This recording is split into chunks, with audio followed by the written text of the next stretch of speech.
जावेद अख्तर अपने मुतनाज़ा बयानात की वजह से मुतनाज़ शख्सियत बन चुके हैं और उनके गैर मंतकी और बेसरुपा ख्यालात के बाइस वो आए रोज़ तनकीद की जद में रहते हैं। सबसे बढ़कर यह कि वो खुदा के वजूद पर यकीन नहीं रखते और ख़ुद को एथियस्ट करार देते हैं, जिस पर मजहबी हलकों में शदीद रद्द-ए-अमल पाया जाता है। अब हालिया दिनों में खुदा के वजूद पर इस्लामी स्कॉलर मुफ्ती शुमाइल नदवी से एक तफसीली मुबाहिसे के दौरान जावेद अख्तर उस वक्त लाजवाब होकर रह गए जब उनके पेश करदा दलाइल मंतकी वजन बरकरार न रख सके। तकरीबन 2 घंटे जारी रहने वाले इस मुनाजरे में जावेद अख्तर ने इल्हाद के रिवायती नकात दोहराए, लेकिन मुफ्ती शुमाइल नदवी ने नहायत संजीदा, मुदल्लल और इल्मी अंदाज में इन नकात का जवाब दिया। मुनाजरे के दौरान एक अहम मौका पर जावेद अख्तर ने यह मौक़िफ़ अपनाया कि अक्सरियत कभी भी हक या सच का मयार नहीं हो सकती, जिसके जवाब में मुफ्ती शुमाइल ने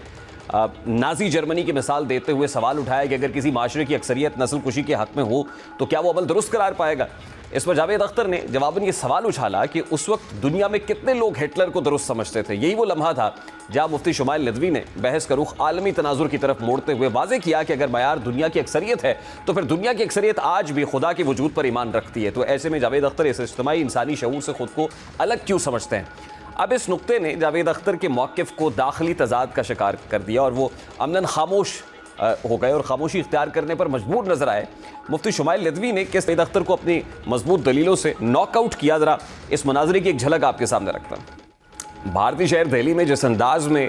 ये मनाजरा कंडक्ट किया गया है वो भी देखने से ताल्लुक़ रखता है। बड़े खूबसूरत अंदाज में दोनों जानिब से दलाइल आए और ज़ाहिर है दलाइल के ज़ोर में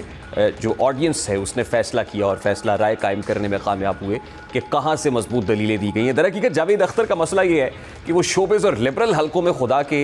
इनकार को फ़िक्री बर्तरी के तौर पर पेश करने की कोशिश करते रहे, जहाँ इस मौजू पर ना गहरी मजहबी बसीरत पाई जाती है और ना ही फ़लसफ़ियाना गिरफ्त होती है। फिल्मी और अदबी महफिलों में दिए गए ऐसे बयानात वक्ती दाद तो समेट लेते हैं, लेकिन जैसे ही जावेद अख्तर का सामना किसी पेशावर इस्लामी स्कॉलर से हुआ तो उनका ये बयानिया रेत की दीवार साबित हुआ। यही वजह है कि इस मुबाहिसे में मुफ्ती शुमाइल नदवी को भरपूर अंदाज में सराहा गया और उनके दलाइल को सोशल मीडिया पर वसी पजीराई मिली, जबकि जावेद अख्तर को एक बार फिर सुबकी उठाना पड़ी।